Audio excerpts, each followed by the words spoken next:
Welcome to Nerd Talk with Z's, episode 16, all right, of the new year, volume 2. We got a stacked show, stacked talking points here tonight, so we're just going to dive right on in. First up, Godzilla -1, the sequel is official. Takashi Yamazaki teases possibly more kaiju, possibly a kaiju throwdown, while also attempting to keep the same heart, the same emotional depth that made -1 such a standout film. Because, let's be honest, the humans are the weakest part of any monster movie, right? In -1, I did not feel that. In -1, I felt everything was necessary, or at least very well done, including the humans that were written in there.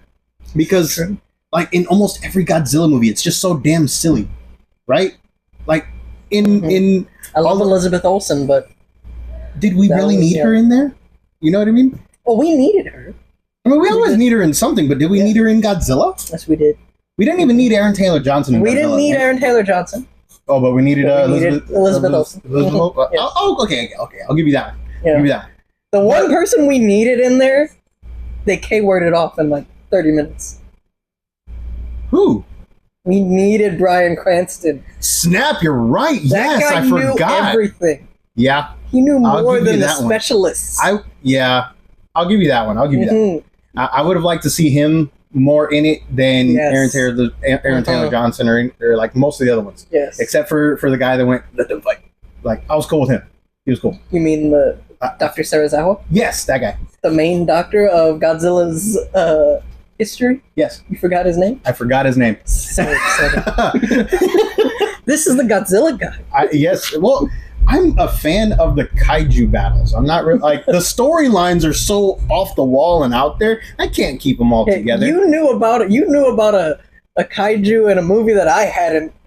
Oh, you're talking about Hedorah? Yeah, dude, Hedorah is. So it's like you are the president. Like I know their names. I know most of their origins. I just don't know the humans. Yeah. Okay, because the humans suck. But in -1, they do not. So maybe the -1 sequel, hopefully, is still going to be there. Rumors are suggesting that the woman's character, the one that everybody thought died, and the one that had the legions. Yeah. On her. The rumors are suggesting that she's going to come back as Biollante.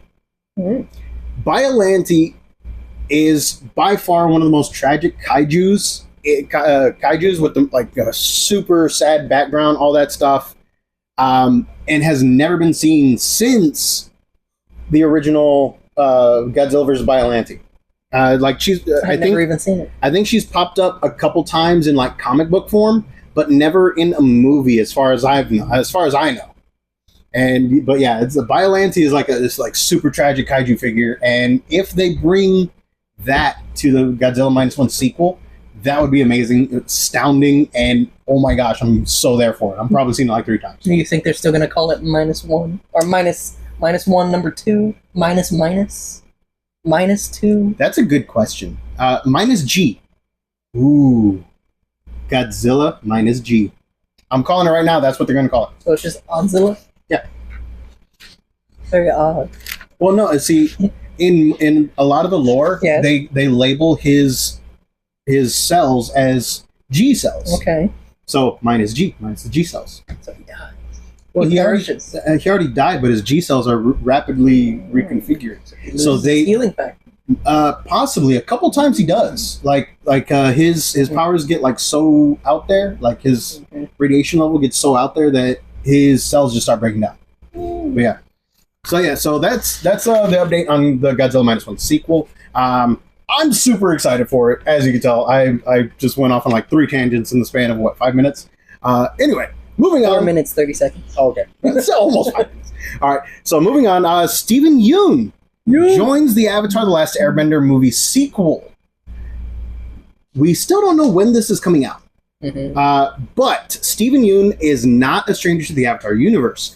Any self-respecting fan of the Avatar universe knows that Steven Yeun voiced the original Avatar 1, in the season 2 episode story arc titled Beginning. I'm kind of hoping that maybe he makes a spiritual comeback. Maybe he talks to Aang, but according to the lore, Korra is the first one to ever, learn about Avatar 1. I will accept retconning. I would accept a little bit of retcon. Mhm. Maybe Aang doesn't remember. Maybe Aang gets lost in the spirit world. We don't know. There's so many things that can happen in this series that can call back and not mess with established lore. Perhaps he just sees him and they don't talk. I mean, why would you? If they don't talk, then why would Steven Yeun come back? Because he could still he could still talk. He could just give a monologue or something, but he just sees Aang. Yeah, I could see that. All right. Maybe he talks to Katara or somebody else, a different member of the gang. Maybe he talks to Iroh. That is true. Okay, you know what? Him talking to Iroh would make sense. That's what I'm saying. Is this? I hope this is before Iroh passes on to the spirit world, so we can get more Stephen Baldwin in there as everybody's favorite uncle. Or he still is just every now and then coming back from the spirit world. Maybe that's the scene. Maybe there's a scene of him just chilling, making Juan some tea. That would, yeah. Okay, well, it could show him finding the teapot, because that was Avatar 1's teapot. Mm-hmm. Okay, I see where you're going with this. So, bottom line is, Steven Yeun, yes, it's brewing. Bottom line, yes, Steven Yeun is attached to the Avatar The Last Airbender sequel movies. We just don't know what he's going to be doing. We don't even know if he's going to be voicing Avatar 1 or somebody else involved. Now, aside from that, no word yet on anything else Avatar. So we are waiting patiently for any news coming out because, dude, Seven Havens, I'm super excited for that one. Let me see. Moving on. In an interview with Inverse, Keanu Reeves stated that him and his team have been making pitches to DC Studios regarding Constantine 2. Mm-hmm. And recently, they accepted it. They said, okay, DC Studios said, okay, make a script. So now they're going into script writing mode. I'm going to be the first to tell you, I'm not really that excited because I did not really care for the first Keanu Reeves Constantine movie. Okay. At the time, when I knew nothing about Constantine, it was okay. It was a decent action flick. Okay. Right? Now that I know more about Constantine, whatever, I'm like, give him a different character name. You know what I mean? Like if they had given him a different character name, I would not have retroactively been disappointed. So what's the big? No, it's not him. He needs a different name. Why he doesn't? Yes. Why he isn't Constantine? Yes. Okay, so Constantine is a straight up douchebag. Yes, he is. Okay. Mm-hmm. Keanu Reeves in there was not a straight up douchebag. I understand we need to endear certain characters to the audience to like them, but Constantine should not be one of them. Because the reason why we read Constantine stories is to see him be that douchebag while he's saving the world. Yes, he's an ass, but he's going to save the world no matter what. He's going to probably bet your soul against the devil. There's a 9 to 2 chance he's going to lose. And he's going to do it, and he's not going to feel like crap about it. He stole, in Forever Evil, he stole the Shazam power from all 5. Right? Just because he believed, dude, these are kids. They don't know what they're doing. They are just kids. Yeah, they don't know what they're doing. He's been around the block. He knows the way the world works. He knows the ways of the demons. Yes. So yeah, he stole it. Okay. He did what he was going to do. The douchebag. Yes. Yeah. And also, he's not an action guy. He's the guy that, when everybody else is fighting, he's over there lighting up a cigarette. We do not condone smoking. He's over there lighting up a cigarette, walking around the big battle scene, and turning off whatever's, going haywire. Or, just sending somebody's soul to hell to stop him from doing something. He is not above underhanded tricks. But in Keanu Reeves' Constantine movie, I don't remember enough from the movie. I don't even remember a big action scene with him. When he blessed the holy water, the water in the hospital, and then it turned into a big action sequence. See, I don't remember. See, you gotta watch it again. I remember it. If it wasn't called Constantine, it would be a decent. It would be a decent, supernatural action thing. But now that it is, but since they called him Constantine, it's like, is he really? Who knows? Maybe it was just pre-douchey John Constantine. No, because maybe he'll be more douchier. Because at the end, he stopped smoking and all that stuff, and he was actually nice to Rachel Weisz's character. John Constantine's only nice if he's trying to get in your pants. Maybe he was Rachel Weisz, bro. Or unless you're Zatanna. I'm just saying, you don't know. Maybe he'll be more douchier in this one. Maybe. Keanu does like the guy. He is a fan of the character. I know he is. It's just like, and at the time, Keanu Reeves didn't really have a whole lot of input into the script or anything. So it's not. I'm not blaming Keanu Reeves. I'm blaming the script writers. That's why you got to be hyped about this one. And like he's involved. The Matt Ryan show. That was straight up Constantine. They watered him down to be on TV, but that was Constantine. And then they put him on Legends of Tomorrow, and for the most part, that was Constantine. And then they started, messing with him again. Meh. The only time I ever saw his Constantine was just, crossovers. Yeah, I recommend watching City of Evil. City of Evil. That's the animated one. And that one is really good. It actually has a lot more in line with the comic character than the TV shows and the movies. So I give that one. And then Justice League Dark. Seen it? No, not Justice League Dark. The one where they reset the world. Yep. Yeah, I've seen it. That one. That's a good version of Constantine too. I've seen it. I've seen Zatanna telling him he was a douche for running away. Yep. And then he completely doomed the next universe too. But yeah. But he convinced the Flash to reset the universe. Yes, in the universe that he reset, he screwed up again. Are they still doing the connected? Yes, it's called the Tomorrowverse. Yeah, so because I just know I've just seen the Crisis ones where it ends up being revealed that Flash went back and did what he did. That. But did Constantine give Flash that idea, or did the Flash just for some reason want to?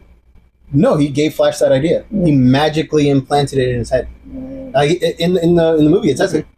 But he knew that Flash wouldn't do it, wouldn't go through with it, because the soul is stronger than the suggestion. Exactly. So he infected the Flash with what was it, smallpox or something? I have no idea. Yeah, but basically, I've seen the first two, but I haven't seen the last 3 or 4. There's only 3 of them. Yeah, but yeah, that's a douchey Constantine. The Keanu Reeves one wasn't douchey enough for me. He's gonna get there. Get hype. We'll see. We'll see. I'll watch anything with Keanu Reeves. Yes. Okay, it's just on its own, it was a decent movie, but as a Constantine movie, it was kind of meh. Okay. All right.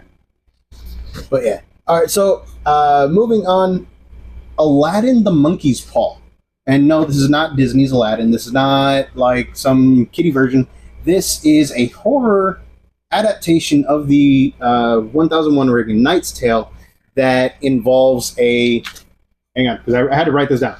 Hang on. A modern Londoner, Aladdin, inherits an ancient monkey's paw believed to grant wishes, only to discover that every desire comes at a soul-crushing price. As those around him fall victim to its curse, he must confront a growing evil and the demonic force that feeds on every wish made. Standard issue stuff. Yeah, man.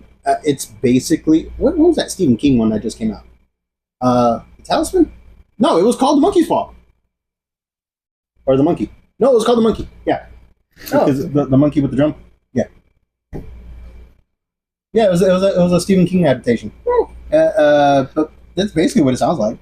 But yeah, if you've seen the Simpsons Monkey's Paw episode, it kind of sounds the same thing. But I've seen any wish thing like that. Mm-hmm. It basically sounds like Wishmaster mixed in with Aladdin. This is true. Yeah. So I'm cautiously optimistic about it. I might give it a watch. I'm not really a big horror guy. Neither am I. But it does come from Empire Studios, Every Entertainment, and Eighth Law Pictures. I know some of these words and names. So can't be that bad. I know Empire. Yeah, Empire Studios. Yeah, aren't they a music label? No, I'm thinking about Empire Records. Yeah. Oh wait, no, that was a movie. There's Empire. There's Empire somewhere. I wasn't referring to the studio part. I was just referring to the word Empire. Okay, we can't finish that one. Let me see. Sam Neill joins the Godzilla Kong trilogy film. Is it just another sequel? A threequel? I mean, is it just a sequel? Is it just called a sequel? It is, right?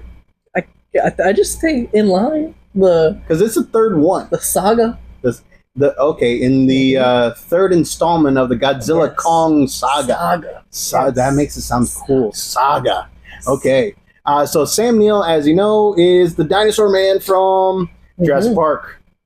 Alan Grant. Is he going to be Alan Grant in here? What do you think?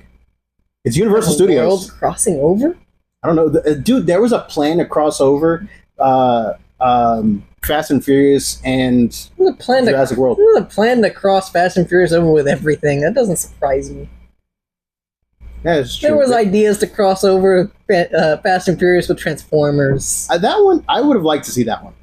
Nah. Dom arguing with Optimus Prime. That would have been cool. Dom doesn't deserve to drive Optimus. Exactly. That's why he would argue. You're like, get out of my cab, human. Wouldn't even. Nah. No? That one would be too dumb. It's like, nah. Okay, not deserving. You really... How is the... You really expect me to believe Optimus needs Vin Diesel's help? The power of family. Optimus has the power of family. No, he doesn't. Optimus has the power of the matrix of leadership. And how do you get leadership? You make your team a family. Not in that universe. Not in the movies. He doesn't have the matrix of leadership. None of them do. I know he doesn't. Not anymore. Well, I mean, he was brought back with it, so I'm pretty sure the essence is still in there. I get it. The essence is Energon. They all have Energon. Yeah, but he's got more of it. Concentrated. Concentrated? Yes. Less pulp. Exactly. They got a little bit of pulp. He's got just concentrated. The pierced. So, yes. Okay, all right. How do you think he's beaten all these random people? He's got the power of Optimus had the power of family before it was cool. Did he? Yes. No. I mean, well, which one came first? The live action Transformers or the Fantastic Four? I mean, the Fast and Furious definitely came first, but in movies. Yeah. But they really didn't start bringing the idea of the power of family until almost a good decade later. Okay, I'll give you that because it wasn't until Fast and Furious that they really started saying it. He started being like, family. I got family. Family. Yeah. So roll out. Just say Optimus would not need his help. I like Vin Diesel, but nah. That's where I draw the line. All right. Moving on. Tim Curry returns to film screens after a 14-year hiatus after a stroke. I think the most recent thing that he did in the industry was the Rocky Horror Picture Show TV show adaptation way back in the day. And that was like hugely panned, I guess. I never watched it because I knew it wouldn't be good. I'm not a Rocky Horror Picture Show guy. I mean, I've seen it. I'm just not a huge fan. Yeah. I think it's an okay movie. I don't think it's a bad movie. Yeah. I just don't understand the hype around it. Yeah, it's just not my thing. When I think Tim Curry, I'm sorry, I don't think Rocky Horror Picture Show. You probably think like Home Alone 2 or something. Nah. Really? What do you think of when you think Tim Curry? I mean, sometimes it's Scary Movie 2. Oh man, I forgot about that one. Yeah, sometimes it's It. And it's he's the guy's all over the place, man. That is true.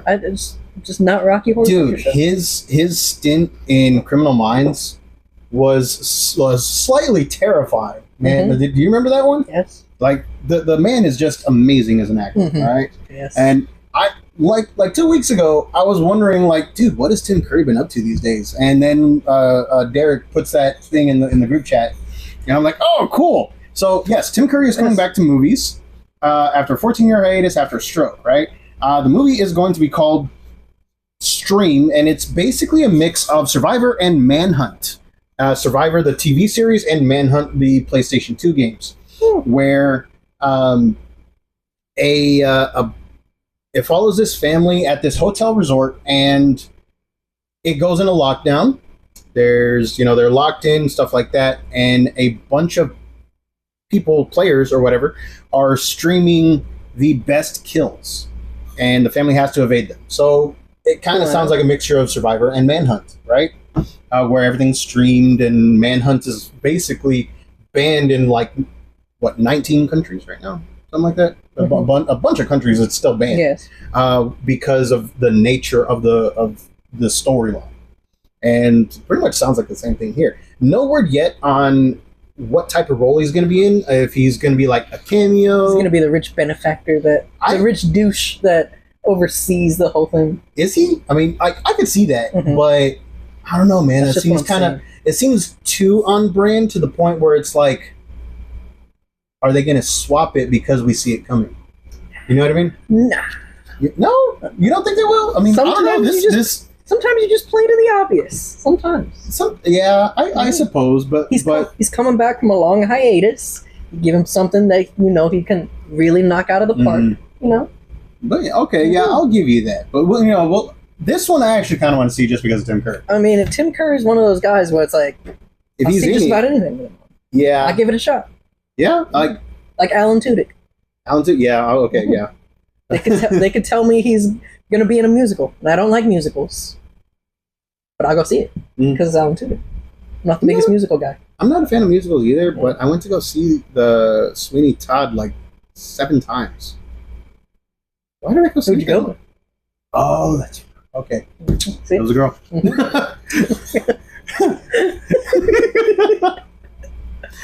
I totally forgot about that. Obviously, we know things did not work out there. No, she's still one of my friends. Anyway, so that about does it on Tim Curry. Moving on to the Street Fighter movie. Yes. Apparently, it's still alive. There's been recent rumors suggesting that it was canceled. Apparently, that is not the case, as both Legendary and Capcom have moved forward with a director in. Oh man, what's it? Kitao Sakurai, and according to a reliable source, Nexus Point News, which they're batting 90-something% accuracy on their reports. Andrew Koji of Snake Eyes and Noah Centino, Adam Smasher from Black Adam movie, also in Netflix's The Recruit, are in talks to be Ryu and Ken respectively. So. You know what? Noah Centino is a good actor, but as Ken, I don't see him as the rich douchebag. He's got that face. He's got the douchebag face. He's got a face that could go just about anything. Yeah. Okay. I believe in him. You believe in him? I believe in this guy. I don't know. I believe in the Ryu guy too. Yeah. Well, no, him I can totally see. But Noah Centino as Ken, I just didn't really see it. I just basically Snake Eyes was Ryu. I just kind of the first half of the movie. The age difference. That's all. Are they that far apart in age? They kind of look like it. I don't want to be not trying to be mean or anything, but it seems like there's a somewhat of an age difference there. I'm gonna have to look into that. And they're supposed to be bros, best buds. Yeah, but were they best buds way back in the day, or did they just train at the same dojo at one point? I'm kind of going off of the first movie. They were pretty buddies in there. I know they end up becoming bitter rivals down the line, but I don't know much about Street Fighter. I don't know much either, but I'm also going by the thing that I read that made this announcement. They were all in there. It was all oh yes, playing Ryu and Ken respectively, best buds turned bitter rivals. So hopefully, the place that I got this from was not steering us wrong. Maybe. I guess not. Well, no. I actually looked into it, and yeah, this seems legit, or as legit as it comes. No, I was just talking about the backstory. Oh, the backstory. Okay, yeah. No, I didn't really read much into the backstory because I didn't know what was going on. Henry Cavill's Highlander movie has changed production studios from Lionsgate to MGM to Amazon MGM's United Artists. Chad Stahelski of John Wick fame is still attached to direct the project, and Henry Cavill is also still attached as a producer and the star of the Highlander movie. Originally, this was supposed to spawn an entire interconnected universe, not just in movies, but like streaming shows, one-shots, special productions, things like that.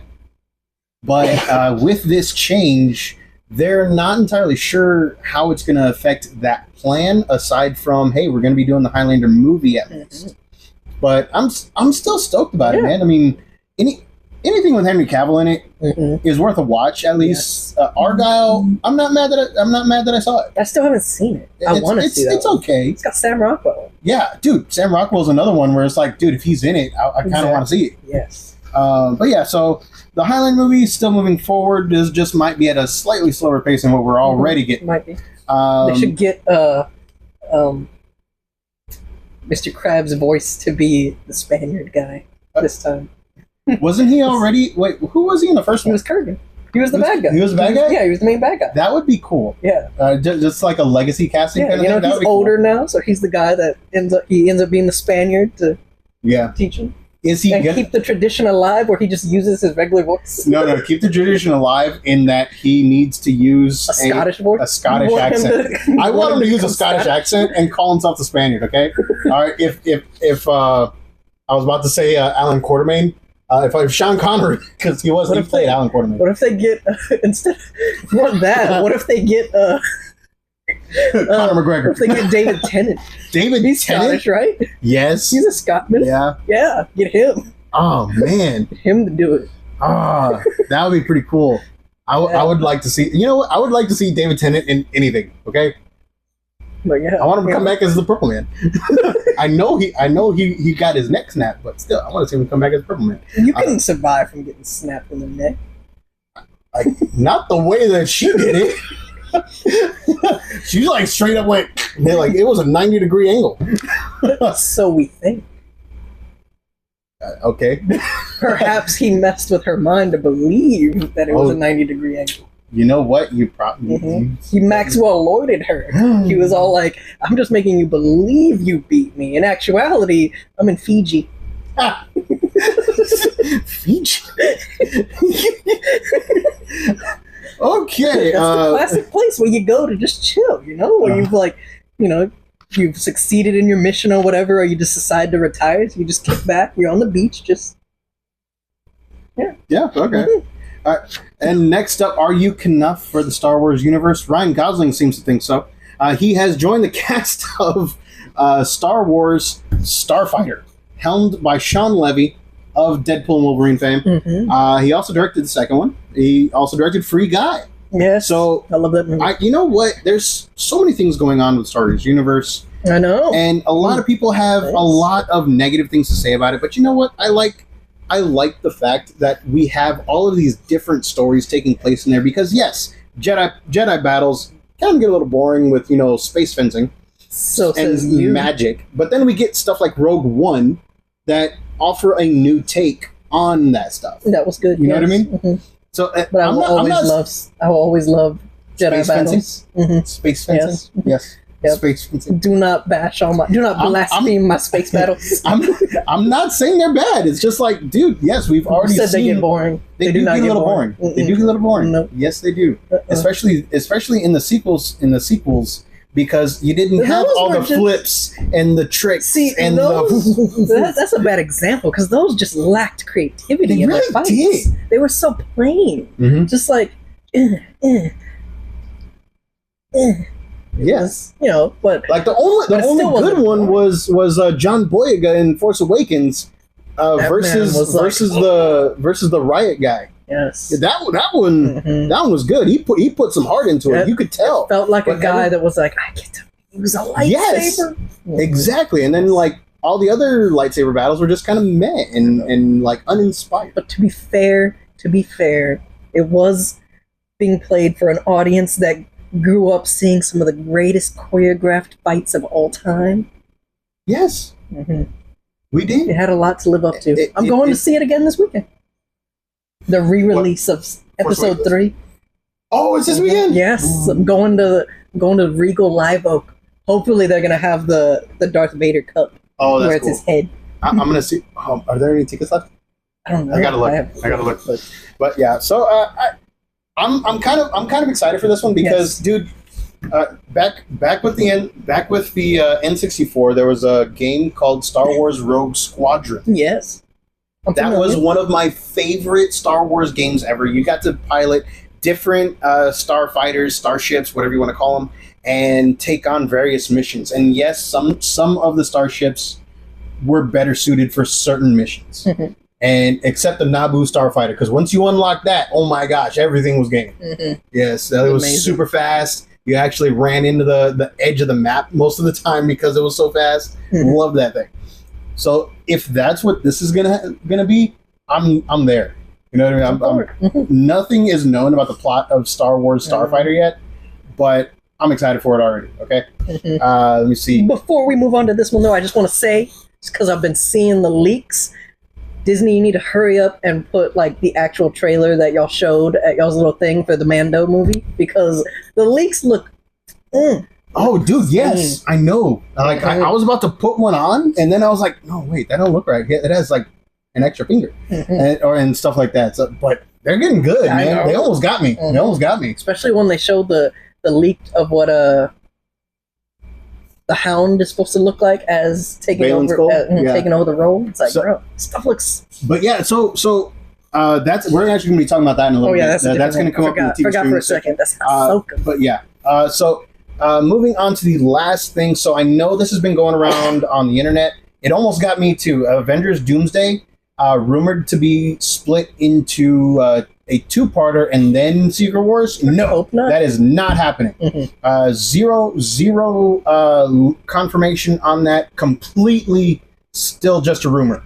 Supposedly the Russo brothers are trying to get it down to 3 hours. Dude, I'd sit through a 3.5 hour as long as there's like a 10-minute intermission so I could go pee. Okay? I got the Run Pee app. I'm fine. You got the Run Pee app? What is that? There's an app called Run Pee where this dude, he goes to see every movie and he writes like, okay, at this mark, good time to go pee because it's boring. What? Yes. That is... He even is it free? Yeah. What? He even has if there's after credit scenes in it. So how is it spelled? Runpee. Like RUNPEE? Yeah. One word or two? I'm really invested in this now. One word. I've never used it because I don't like going to pee during movies, but like if it's like that, there. Yeah, if it's there. Plus, I was all like, "This just sounds so great. This innovation." Dude, it sounds great. Yeah, I love it. Okay. So that right there is what's being tossed around right now about Avengers Doomsday. Zero chance so far of it being split into two movies on its own. I hope it stays that way. I do not want two movies. No, I don't either. So the one that got me was it was supposed to come out in May next year or something like that, and then the part 2 was supposed to come out in December of next year as well. And I'm like,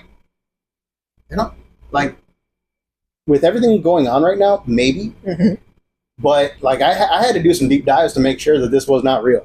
So yeah, the Avengers Doomsday is not being split into two movies. Okay, so as far as I have found out, it is not. Moving on to the world of TV and streaming, Supernatural's social media pages sparked a lot of hearsay, controversy, whatever you want to call it, because they updated their pictures for the first time in like so many years. The reason being, supposedly there is a reference in The Last of Us Season 2 where they talk about, they basically touch on it just for a second. And then the Supernatural official medias decided to change their picture, prompting everybody to go, oh my gosh, season 16 when, including me. And then when I found out about it, I'm like, okay, I'm not going to make that video. And then they did it again the next day, which got me thinking, why would they do it twice? You know what I mean? For the lulz. For the lulz? I could see that. For the lulz. I could see that. But that's not cool. There are series that will do that, bro. You know the kind of people that be working over there. You know Jensen Ackles would do that. He'd be game for that. If Misha Collins or Jensen Ackles was part of the media campaign now, I could see that happening, but I don't think they are. I'm pretty sure they are. Yeah. I'm pretty sure they've stayed tight with that group, all of them. We'll see what happens, but right now, so far as I can tell, there's nothing happening. Yeah. Some people were saying that there was going to be an announcement for a social media game or like a World of Warcraft type stuff where you're a hunter. I don't know. Those ones right there are just rumors so far, but I would love to see a game where you play a hunter. Imagine that, bro. Yeah. You know, especially if they kind of did it like DC Online type, where you could choose, be like, hey, do you want to learn under Sam and Dean hunting style? Or do you want to learn under, it was the guy that was going to be Blade, right? That's going to be Blade, right? Oh, Sterling K. Brown? Yeah. Sterling Brown. Or do you want to learn under his hunting type? Or, other stuff. That'd be so... Or do you want to be, the Fast and Furious dude? Do you want to be the guy that's just researching stuff? Oh yeah, okay, yeah, like the tech-based guy. Yeah, these things would be so great. Do you want to be Bobby? Do you want to be the guy that? Do you want to be the guy in the chair? Yeah. Okay. Or a demon. Stuff. If you could switch sides, that'd be cool. This stuff would be humans, demons. This game would be tremendous. It would do numbers. It would do numbers. All right, so the librarians, the next chapter. All right, if y'all guys don't know what the librarians are, don't worry, it's not a huge franchise. Yeah, not really. Originally, it was done by Dean Devlin and Noah Wiley, and they released three movies dealing with basically this guy that is Indiana Jones in a modern setting. He is a librarian hunting down magical artifacts, so that way they don't fall into the wrong hands. Eventually, it spawned a TV show called The Librarians, plural, because for the first time in ever, they decided to recruit several librarians instead of just the one. So now they're all a team of various types of Indiana Jones, Nathan Drake, things like that, Tomb Raider kind of thing.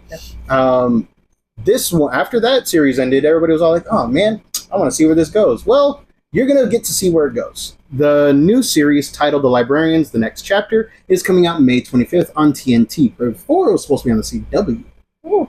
But they passed on it because apparently they're doing a whole lot of live programming. So, I'm just kind of, CW, like I said, I still love Smallville. But anytime a show gets picked up by CW, kind of scared. I mean, nowadays, I'll give you that. Yeah, nowadays, I'll give you that. But they started off okay because most of the people there were WB. Yeah, and then some of their shows seem great. I don't even remember the name of the show, but I remember seeing, back in the day, a trailer for it where, the dude that played Robin's dad in How I Met Your Mother played the devil. Oh yes, it's called Reaper. Oh yeah, I have both seasons, and it ended on the biggest cliffhanger ever, and I hate that. Yeah, I would love to see a movie where they finished it up, because yes, it was such a good show. It was executive produced by Kevin Smith for the first season, and yes, he did have he directed the first 2 episodes, I believe. Yes, that was called Reaper. And oh my gosh, I love that where show. The parents sold their kid's son sold. Yes. It's I was like, what is this? He may or may not actually be the son of the devil. So yeah. I was like, so they had good stuff. They did good. Just kind of slowly. If I remember right, they really did a really bad job with the advertising. They kind of did. And they basically did the same thing that they did with that Fox did with Firefly. So yeah, if you want to borrow them, I have them at home. They're really good. It's the whole first 2. It's a whole 2 season series. But yeah, the cliffhanger sucked. Yes, it's a Sarah Connor Chronicles cliffhanger. Oh my gosh, yes. So okay, it goes Sarah Connor Chronicles for worst cliffhanger ending ever. Yes, because damn it, I was so invested in it at the time. And then Reaper. Okay. Yeah. So yes, this is pretty high up there on like, damn it, missed opportunities. Let me see. So yeah, Librarians on TNT May 25th, and one of the previous Librarians is going to be popping up. Christian Kane. I forget what his character's name was in the Librarians TV series, but he currently plays Elliot Spencer on Leverage Redemption and the original series Leverage. Yes. So, yeah. Leverage Redemption, by the way, just started up again on Amazon Prime, Freevee, whatever app you're using. So I'm actually really excited. I think I'm going to start that one. Leverage Redemption. I love it. It's so stupid. I'm on Interior Chinatown right now. What is that? It started out really nice, but then it's gotten to the point where I'm all like, I just want to finish this, so it's not on my continue watching list. It's only 10 episodes long for the first season, but what is it? I thought it was gonna be like a kung fu thing because like all the things that I saw, it was like a kung fu comedy, like all the trailers for it, the teasers, because like the one I kept seeing was they're in the middle of a fight inside a Chinese restaurant. Guy gets a phone call, and so he picks it up in the middle of the fight, and she's all like, hey, and the voice is like, I'd like to place an order to go, and he's like, we're closed, and hangs it up and goes back to the fighting. So like I kept seeing, that's the only thing I ever saw for it. So I was like, oh yes, and yeah, first episode, amazing, it's great. But then it just like, it's getting to the point where it's like, it just seems way too complicated for what it, like, because I'm pretty sure the twist is going to be something with like it being like a show or whatever, because inside the series or whatever, but the complication is just weird. The best part about it is there's this dude, like one of the main character's best friend. He's a busboy in the restaurant, and because the main character ends up like quitting because the main character's investigating like the disappearance of his brother, of his older brother, that happened 12 years ago. And so he starts getting back into it, and because he keeps leaving work, his buddy ends up having to become like the waiter. But he's horrible. He has no idea how to be a waiter, so he's kind of a douche about everything. Like they tell him, like, he gets orders wrong, and he's like, look, you ordered horribly anyways. Like, this, what you ordered to go with this, that doesn't go with that. Oh, so okay, I've seen that clip. I thought it was just a random clip online. Yeah. So, like, those parts are funny. Like, whenever it's him in the restaurant, and it ends up becoming a thing where like they want him to be a douche. Okay, yes, so they go, I've seen that. It's like, it's freaking, like, those parts are still funny to me, but like every other part is just like, so they doubled down on the wrong part. Yeah, okay. It's like it's gotten way too complicated. The Quake, the actress that played Quake in oh my gosh, I'm spacing on her name. Anyway, I'm forgetting her name, but yeah, she's in it. She's like one of the main detectives that's in it. Oh, she's got. Yeah, she's a detective in it, and like it just. Like still funny parts, but what is this on? I might give it a shot. It's on Hulu. Okay, I might give it a shot. Yeah, but because I like her, Chloe Bennett. Yeah, that's her name, Chloe Bennett. Mm-hmm. Yeah, but yeah, it is pretty good still. Like, but it got way too complicated, especially to the point where it's like, okay, I'm putting it on. You gotta watch, otherwise it gets kind of confusing. Okay, and yeah, it just kind of got. I only have like 2 episodes left in it, but it just you're like counting down after number 5. Like once I got to number 5, because like once number 5 hits, it really gets like, okay, what the heck's going on? To where it's like, I just want to finish, so it's off of my like recommend, like continue watching things. Okay, David, it has Chloe Bennett in it. I know. I might give it a shot just because it has Chloe Bennett. Yeah, it was like I saw Chloe Bennett. I saw like, oh, Kung Fu.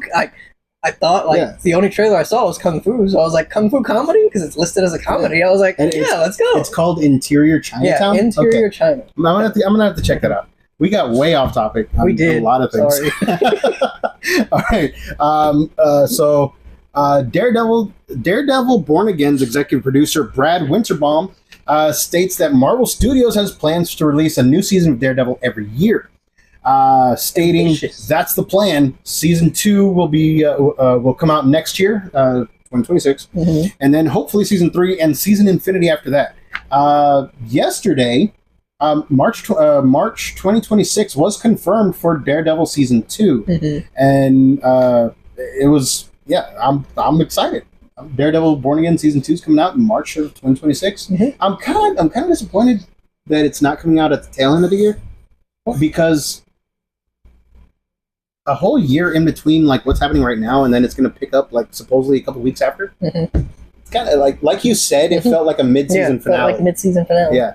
Rather than a whole season finale. Yeah. But like I felt that.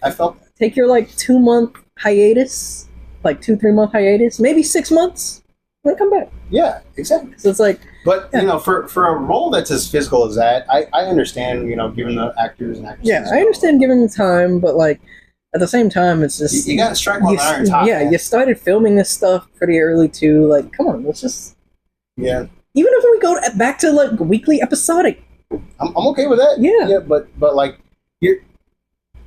Netflix really screwed everything up by releasing whole seasons at the same time once, because now our attention spans are just like super low, super short, and like anytime you think streaming, just let's go right away, and especially can't like wait that long. Especially now too, with the fact that people are getting upset at the fact that streaming pretty much just becoming the new cable and all that. It's like, come on, like stop with all this like gigantic waiting and whatever. Let's just let's get this done. So let me see. Keeping in with Marvel news, the Ironheart series is set to come out June 24th of this year. I haven't heard anything about this in so long. I still say they used her wrong in Black Panther. Yes. Like why is her motif red? Her motivation, her character's motivation does not make sense for what she is doing. You know what I mean? Maybe they're going to fix that in this one. I hope so, because in there, she's a hardcore Black Panther fan. Okay, totally understand that. Why is her suit not Black Panther motif? You know what I mean? Why does it look like bulky Iron Man? So I don't know. That's just my little like. If you're gonna change a character, make it make sense. Let me see. The Pacific Rim sequel, prequel series, starring Idris Elba, has found home at Amazon MGM. No word yet on what this is on how this is gonna come around as maybe a live action or animation. They haven't said. I know for sure that there was an animation project. Yeah, it came out, right? Yeah, it's out. Marcus and I were talking about it. I didn't hear a whole lot of amazing things about it. I didn't even hear. Like I didn't even know it actually came out. You know what I mean? Yeah. Like that's how under the radar it kind of was to me. It's okay. I hope Guillermo del Toro has some involvement in this, because he had no involvement in the sequel, and that one I still never seen the sequel. I know John Boyega was Pentecost's son, but because it's like you don't really get any explanation for why Sons of Anarchy guy's not in it. If you do, I don't remember, and it wasn't even that good. Like no matter what, it wasn't a good explanation. Like I thought they wrote him off as like he died off screen or something. Because the girl that played Mako is in there. Yeah, as like some government official. She dies too. Oh my gosh! Like, and then just the route it takes is very like, what the heck?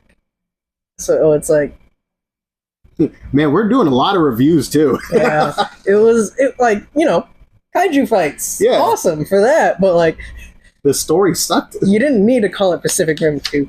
Oh, okay.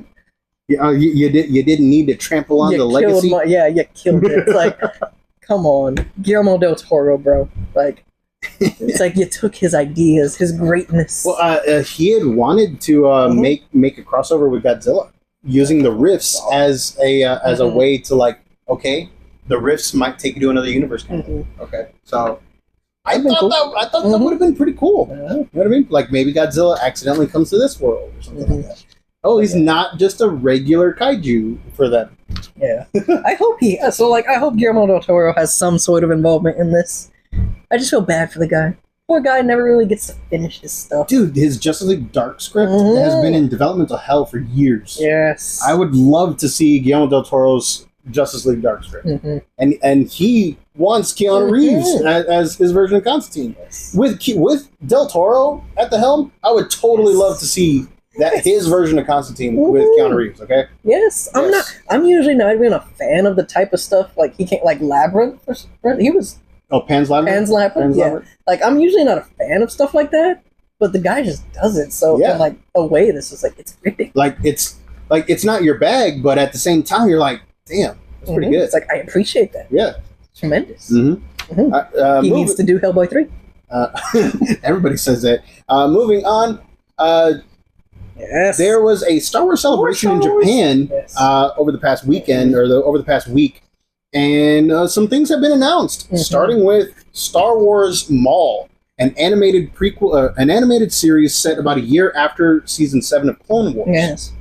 Where it finds Maul training a Twi'lek apprentice, possibly Darth Talon. Now that has been neither confirmed nor denied, but it's pretty likely, supposedly. Not only that, but Sam Witwer is returning as Darth Maul.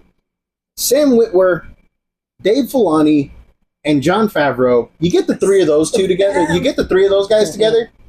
And you got yourself the pillars of the current Star Wars universe. Okay, really, let them loose.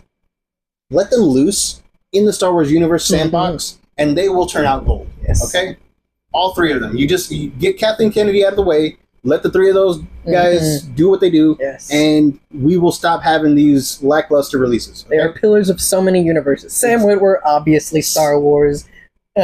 Jon Favreau, the man that started the MCU. Exactly. Had it up and going.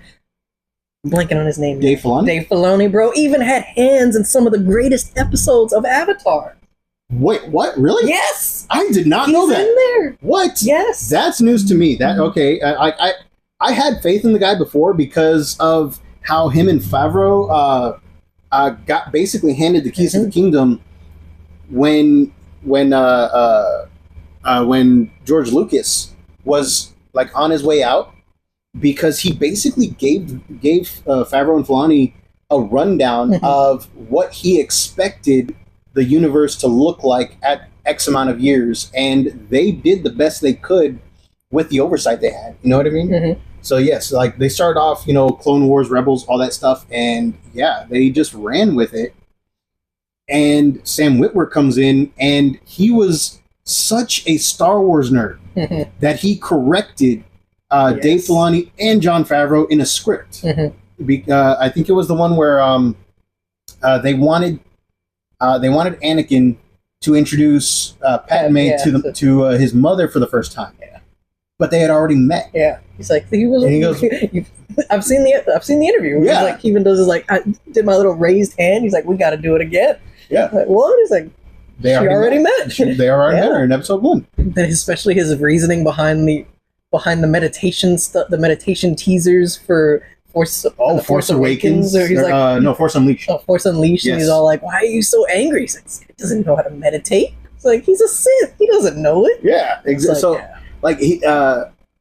Sam Witwer is just a fantastic addition to the Star Wars universe ever since he first became Star Killer and all that stuff. So yes, you get the three of those guys together, and I am fully behind whatever project they're backing. So this Star Wars Maul project, MAUL, not MALL. I'm super stoked about it. Yes. All right. So yeah, it was actually him on stage that confirmed a lot of these things. So yes, it is taking place a year after Clone Wars officially ended and all that stuff. So let me see here. Moving on, Star Wars Ahsoka Season 2 confirms Hayden Christensen returning as Anakin Skywalker, and Rory McCann taking over the role of Baylan Skoll from the recently departed Ray Stevenson. Oh my gosh, I totally spaced on Ray Stevenson's name. All right, he may not have been my favorite Punisher, but he was still a pretty good actor. Okay, he was fantastic. Okay, he did what he could with the script, and as Baylan Skoll, he knocked it out of the park. He was amazing.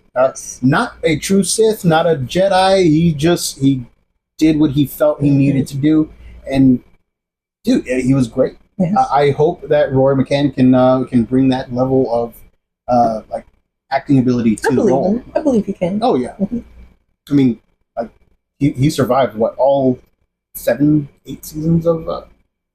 Well, he didn't survive all the 8 seasons. He survived a majority and perished at the very end. Died in the fire. Symbolic, if you know the symbology. Also confirmed Dave Filoni. As soon as he gets back from the Star Wars celebration in Japan, pretty sure he's back already. I thought it ended today. I don't know. I don't know. Whenever he gets back from the Star Wars celebration in Japan, Star Wars Ahsoka Season 2 is going to start filming. It is going to be 8 episodes long. Each episode is supposedly going to be made to about 50 to 55 minutes. That one right there is still open to conjecture. That one's still just a rumor. I like long episodes. But, yeah, that's pretty cool. But they're all going to be written by Dave Filoni. That's what I'm saying. Like, the dude gave us some of the greatest Avatar episodes. Yeah, so it's I'm totally fine with that. Yeah. And a lot of people hated on Ahsoka Season 1. I don't see why. I mean, dude, it was good. Yes. I enjoyed it a lot. And, yeah, I think people are just, finding everything to complain about these days.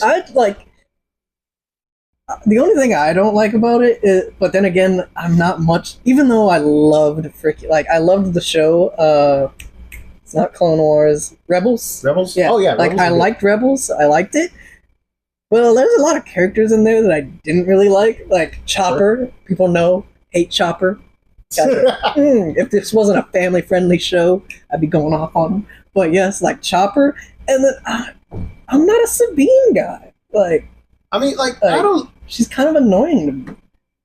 I didn't mind Sabine. She wasn't my favorite, but I didn't dislike her. Yeah. She was just there. I was like, okay, she advances the plot. Yeah. But everybody else, I enjoyed. I agree. Sabine still, the actor still does good. Everyone in the show did good. I'm just not a fan of the character. So, yeah. But... I enjoyed Chopper. Yeah. No. I enjoyed Chopper. I hate that guy. No, not my goat. My goat droid will forever be R2. That guy's the best. I don't know, man.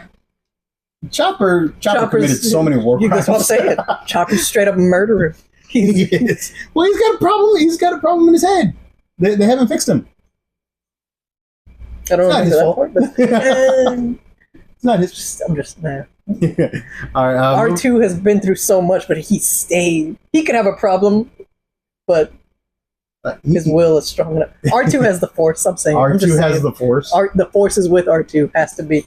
He's an R2 unit, and they're on R whatever, and it's he's an outdated. He's an outdated droid, but yet he's still alive. He's got to have the Force. All right, I'll give you. Has to have the Force. I'll give you that. Moving on, the Spider-Man Noir Amazon series is confirmed to have 8 episodes, and they're each supposed to be 45 minutes long. No word yet on if the rumor about it being in black and white is true. I've still been looking into that, and so far it's just rumor. Although I would like for them to have a choice, one you could turn it off or on, or it's a separate upload. I mean, I'm pretty sure you could do that anyways with just your TV settings. You can't just remove color from something and label it black and white. It has to be -1 minus color is not just color removed. You already know and did stuff to it. You already know my stance on this. If it is released in black and white and it's only black and white, okay, I'll watch it. But it doesn't it doesn't add anything. It doesn't also take anything away from it for me. I'm not gonna be somebody that's oh, there's a color black and white option. Yes, let's go. You're not gonna be. What if they released the extra 15 seconds of Indiana Jones in the left? That is a necessity. What? See, it solves the submarine controversy. What is the black and white gonna do? It's not gonna solve anything. I have the special edition Logan movie that comes with the noir version. Never seen the noir version. How do you know it doesn't solve anything? Have you never seen it? I looked at the synopsis. This synopsis is the same for the 15 seconds. No, solves the submarine controversy, bro. Look up the details. Details. Yes, I'm a researcher, bro. This is why you allow me certain discounts. I was gonna be like, this is why you pay me. I was like, wait, no, I don't get paid. I was like, certain discounts. I don't make enough money to pay you yet. That's what I'm saying. That's what I forgot. I was in the zone. I forgot. I was like, we ain't there yet. You know what? Let's just not yet. We're getting there. Yeah. Mm-hmm. I research, bro. Exactly. Okay. All right. Moving on to the world of comics. Batman becomes a Power Ranger in the new limited series titled Immortal Legend Batman by Power Rangers scribe Kyle Higgins and Matt Crom, with artist Dan Mora on design and teaming up with Erica D'Urso. It is set in a futuristic superhero tokusatsu type of world, basically like a futuristic Power Rangers type of stuff. And I gotta say, man, he's the only Power Ranger they need. They did the designs for Batman, and he straight up looks like the friggin' Green Ranger. Oh, I know, but that's what I'm saying. And then they did Nightwing, who looks like just a regular, Blue Ranger, I guess. And then Robin just kind of there. I've only seen the Batman concept. I haven't seen Nightwing's. I'll look for it again and drop it in the group chat. But yeah, it looks pretty good. No word yet on the story aside from Power Ranger Batman, but I'm there for it. A lot of people seem to enjoy it. It's gonna be a Roz duplicate. He's gonna be stuck on the moon. Be like, after 10,000 years, my Lazarus pit works. So yeah, that one right there is pretty exciting. Mm-hmm. Just because of the artwork that they tease on it. Yes. Let me see. Grant Morrison reveals that he has accepted another unlikely comic book team-up project, while also stating that it's big too, with an artist I love dearly. He also went on to teasingly say to expect a very unlikely announcement sometime soon. Now, in an interview with CCBC, he also revealed that he's doing a Batman thing. Okay. I don't know if that Batman thing is the same thing he was talking about, because it seems a little underwhelming given the first teaser. You know what I mean? And Grant Morrison, he is elevated enough that he doesn't really have to do the big tentpole stuff anymore. He just does what he likes these days. Yes. And he did Rest in Peace, Final Rights, all that stuff, and now he's just basically doing his own thing. Mm-hmm. Well, if it was something to bring him back to DC, it has to be something huge, and I doubt it would only be for Batman. But this is speculation, so I'm still waiting on if there's official word on who this Batman is teaming up with, or if he's working on Batman and the team up thing. Mm-hmm. But it's Grant Morrison. I'm there. Yeah. You know what I mean? Mark Brooks has also teased the return. Zombieland? No, I'm just kidding. That's Max Brooks. I had to think for a second. I was like, wait, is it? It's not Zombieland. It's World War Z. I knew which one you were talking about. It's just like, oh my gosh, was it? No, so Mark Brooks has teased the return of the Marvel swimsuit issues to be released in July. Mm-hmm. Yeah, he actually put teaser art. I don't know if it's teaser art. It's just straight up the art that he says is going to be used for one of the issues. I don't know if it's just a one shot or if it's going to be like a small series of variants or whatever. Going to do a calendar? Since they used to. I know. Yeah. So I don't know what's going on there, but yeah, apparently it's getting released. I think this is the first time they've done it in since the 90s. Mm-hmm. Yeah. If they do a calendar, I may buy it just on principle, because I remember one time going to Hastings. My mom was like, "Hey, do you want a calendar?" I was like, "Okay." I just saw Marvel. I didn't see anything else. Grabbed it. We went to the counter, and they just looked at my mom, and they were like, "Are you sure you want him to have this?" Because I was like 10 years old at the time or whatever. And so they were like, "Are you sure you're going to allow him to buy this?" And I was like, "What? It's Marvel." And they were like, "No, it's a swimsuit edition. They're going to be kind of scampy." I couldn't get it. Oh. I was like, so it's not that I want it. It's just at the same time, it's kind of like if it came out, I'm like, this is what you get, Hastings. Is my money. This is what you get, Hastings. I'd buy it, never open it. Buy a different calendar, but it's just it'd just be there. Just off a principle of the fact that I was denied at some point. They tricked me. Okay, all right. So I'll make sure to see what's going on that on the order forms, because I can order calendars. Cool. I'd be interested in who do you think July would be? I'm thinking either Catwoman or Nah, July would have to be Firestar. Firestar. Just because it's hot? Yes. Yes. As a July person, I'm kind of upset with that. It's like when you come across the videos of like, oh, your month equals superhero, and you're scrolling through and you're like, oh no, Spider-Man's already gone, not Batman's gone, and you're like, I got Plastic Cyborg. Man, what the hell? Cyborg's cool, but just like, it's like, come on. It's okay. We all know how you feel about Cyborg. All these machine people. When he's on the Justice League, yes. When he's on Teen Titans, I'm for it. Yeah, I don't like how they turn him into a Justice League guy. He should be Titans. Titans or Doom Patrol. It's like, okay. Yeah. That's his team. That's his essence. All right. Moving on. Last bit.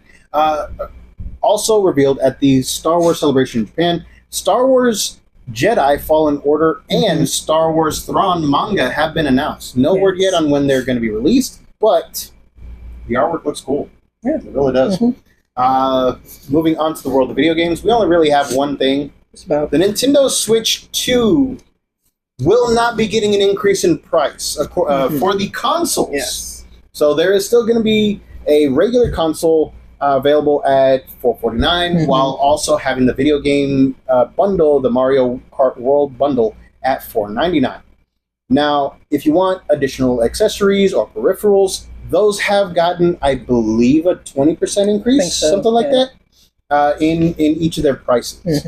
No word yet on what's going on with the video games, or let's be honest, man, it's still too expensive. If I want to spend $400, $500, I'm just gonna get another PS5. And something that that's even more kind of got me like, I didn't put it in the chat because I didn't see anything about like it being real, but like there are like still rumors where they're saying that the bundled version isn't even going to be around for like holiday times. What? That it's only going to last. That they're getting stores are getting like I can't remember what it's saying, but like like allocated or whatever. But saying like the bundle is only going to be around for like 2-3 months. It's not going to last for the holidays. That's stupid. Which is like, bro, that's prime bundle time, right? When you want to get more stuff like that. That's when you can actually get people to be like, oh, you know what? Sure, I'll go ahead. I'll get the bundle. It comes with a game. I don't have to, just get them the system and be like, I'm sorry, I couldn't get you a game. So yeah, that does you spend all your money on the friggin'. I was about to go off on that one. On the friggin' system, you can't even afford a game. Yeah. That's stupid. Like, the games are going to be, what, $80, $90 now? And they don't look like they're worth $80 or $90. Okay? And I even saw something, too, where they were like, because in the trailer for the Mario Kart thing, people saw like a gas station or whatever. Yeah. And they were like, oh, can we stop there? And evidently you can, at like Yoshi's thing. And you can put on new, like, well, I was gonna sneeze. Yep. Okay. You only get one. But like, you can put on like new skins or whatever. Okay. But that's all it is skins. And from what I could hear, like I was trying to see if it was like, okay, am I gonna get like different abilities? Am I gonna get like stat increase or whatever? But it's just a skin. It's like you can change your outfit mid-race. It's like, okay, that's a cool concept, but like, man, that just sounds boring. Yeah. It really does. Like, the only reason I have to get a Switch 2 is because of Pokemon. Because Legend ZA is not going to be available on Switch, which is stupid. Yes. But because the graphics are the same. You know what I mean? Yes. They just look the same. Maybe just slightly smoother. Slightly. But is that really worth an extra $150? I don't think so. I truly do not think so. Like, for that money, I can be at home playing Power World. Okay? Actually, for a lot less money, I can be home playing Power World. It's like, people keep saying that, like, oh, it's probably going to be hard to find a Switch 2. I don't really think so. I think they're probably going to sit for a while. I think so too. Well, that's what happened with the 3DS, remember? Yeah. So with the 3DS, it was released with like a what, $350 price tag, something like that? I believe so. And then it like they just sat. The only reason I bought a one of the bundles was because it was the Pokemon one. And it was $300, and it came with a Pokemon Pokemon Y. Wait, which one was red? No, Pokemon X, right? Came with the Pokemon X, and no, it was a Pokemon Y. It was Pokemon Y. Yeah, that was the only reason why I bought it, because it was a special edition. I paid $300 for that, but it came with a game. You know what I mean? So, like 3 weeks after that, they went down to $250. Just the normal consoles, and most of the stores around here bundled it with the game. Nothing crazy. It was just the Mario. Yeah. I think it was the Smash Brothers or the Mario Kart one. But still, man, nobody was buying it, and that's one of the reasons why the 2DS came out. Because yeah, they were expensive. They were expensive to produce, but not that expensive. Yeah. So they're just like, okay, well, let's release this for like what, $150? I think it was. But yeah, so I got the PSP. I didn't get. I had PSP. I had the PS Vita. The PS Vita was kind of a letdown. They didn't really have a whole lot of content for it. But like, unless you jailbroke it, and at the same time, I'm like, I don't want to break my own stuff. Yeah, you know what I mean. There was so many people around school that would always be like, "Hey guys, I can like." Doing the whispers like, "Hey, do you need somebody to do it? I know I can do it too." And I'm just like, I don't want to break my stuff, bro. I'm nervous. Yeah, that's pretty much how it happened with me. All right, guys, that about does it for our regular stuff. We're gonna do our final review for Daredevil Born Again episode 9. Dude, so much violence. Yes. Starts off pretty much Matt is there. He's still kind of recovering in the hospital from getting shot, and he's just beat. He made a realization, and he wants to get right back at it, but he can't. So it's just, for half of it, it's just like, come on, Matt, you gotta rest. Oh damn, they're trying to kill him. And even though he saved the Kingpin's life, he's like, I think you're gonna have to go. He would help out his cause if he wasn't alive. Exactly. You got the machinations of the Fisk. Yes. The Fisks, plural. See, Punisher makes his much anticipated comeback. Not just in a random, shouting match between the two characters, but he actually put some heads in the ground kind of thing. Yes. And he punishes a lot of people, and nothing Matt can say can stop him. Deborah Ann Wall comes back as Karen. Various things occur, various things happen, but as you've probably seen right now online, Kingpin takes his initiatives even further and just straight up in front of his people, just like, nope, this city's mine. Takes out the commish. And the entire time you're just like, what the heck is going on here? Because like, he's just a mayor. I know. You know what I mean? Like he's just a mayor. How is he doing this? And then you get kind of like inferences on like, well, maybe he kicked back some people and gave some kickbacks to people, or he maybe greased the wheels with a little bribery or whatever. And yeah, so that right there is like, damn, he's really got the law on his side. And then bam, Punisher comes in again. Yes, and he ain't having it, man. He ain't having it. He knocked out the power. He's like, can't get a damn cup of coffee. He's mad about that coffee. I know. All right, but it's the robot chicken skit. It's a robot chicken skit. Yeah, you don't remember the skit they did for how they explained World War II? No, where it's little Hitler. No. Yeah, the guy. They're in a classroom, and the kid playing little Hitler is all like, my desk is too small. Oh. and like after a bit, the teacher comes in. It's like, where's everybody? Hitler's got a bunch of desks. Little Hitler's got a bunch of desks all gathered around, and then you got the kid playing America just sitting, leaning back in his chair, sipping on his coffee, and he's like, not my problem. Sets it down, and then the other kid comes in, knocks over his coffee, spills it, runs away, and then the American kid's like, now it's my problem. You know what? That's actually a pretty good analogy right there, because like he straight up says, it's not my problem. Not my problem. And then he makes it his problem. Makes it a lot of people's problem. Makes it a problem, and then brings up the line about coffee. He does several times, actually. But yeah, it's Punisher's role in there is just straight up violent. Yes. Straight up classic Frank Castle type stuff from the comics, man.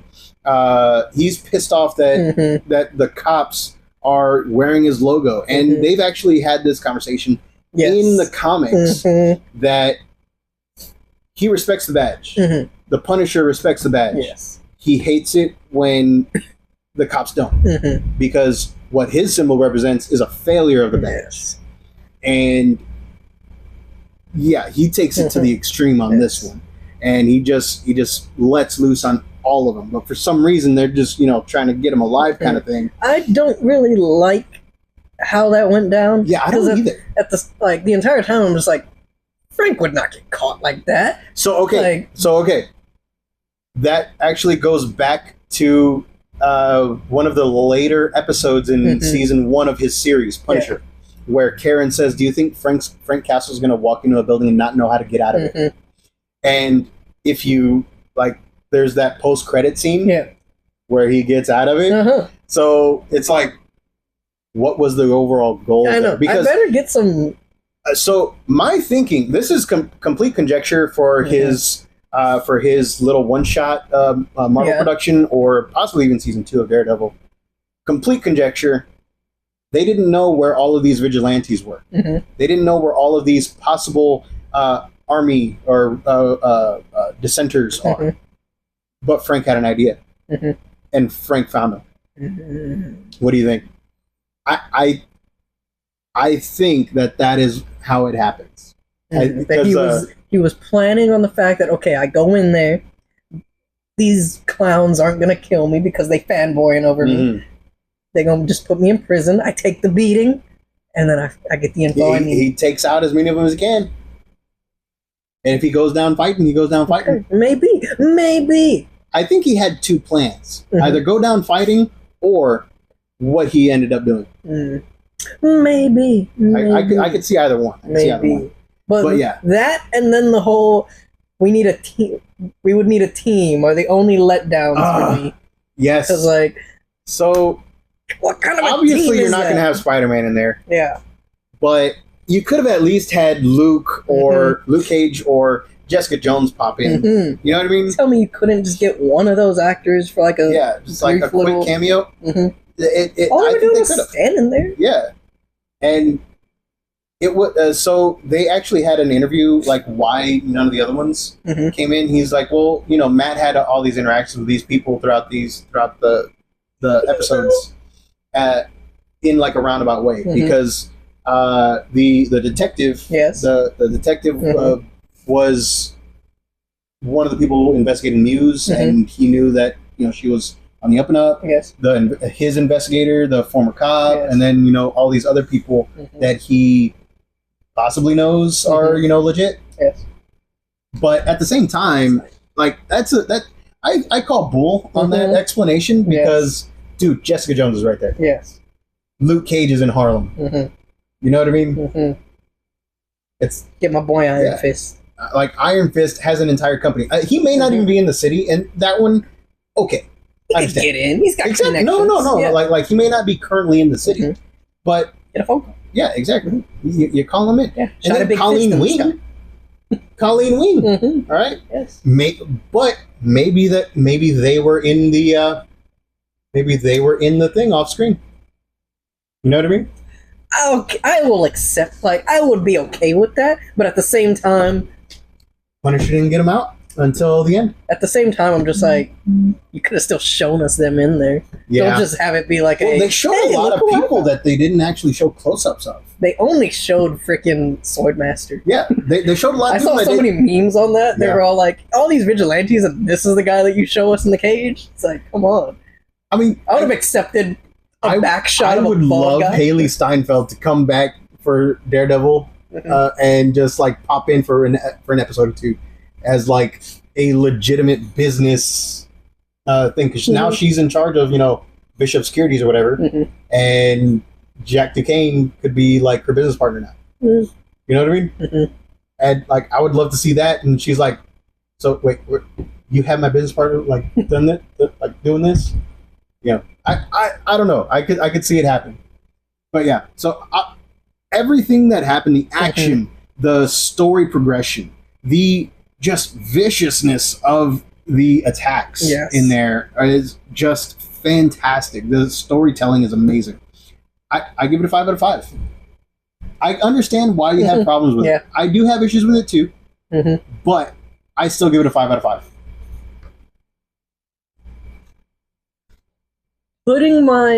Especially the biggest one for me is just like I've told you before. Yeah, it felt like a mid-season finale. Yes, did not feel like an actual season finale. I will give you that. But putting that aside, putting my bias aside, I will agree with a 5 out of 5. But like my personal stuff, no, it's a 4. 4? Yeah. Okay. I could see that too. You know what I mean? But overall, for the series, though, I give it a very positive 4 out of 5. Yeah. All right. Like I know we reviewed each episode and a couple of the episodes kind of blended together. We did that. But overall, as a series, I give it a 4 out of 5. I'm pretty sure I'm pretty sure our ratings that we've given it could average out to a 4 out of 5. Something like that, like a 3.8 or something like that. Something like that. Round up. Yeah. But yeah, definitely worth a watch. Daredevil Born Again. A lot of people are just bagging on it and not actually giving it a chance. They're just mad that it's not on Netflix. Well, like 3/4 of the Netflix team is actually working on this show and with a bigger budget. Yes. So that's pretty cool. That about does it for our review for Daredevil Born Again and our nerdy news with Z's. So if you like the Rantings Raving 2 Mad Men, go ahead and give us a like, follow, share us with your friends, and we will see you guys next time. Later. Peace.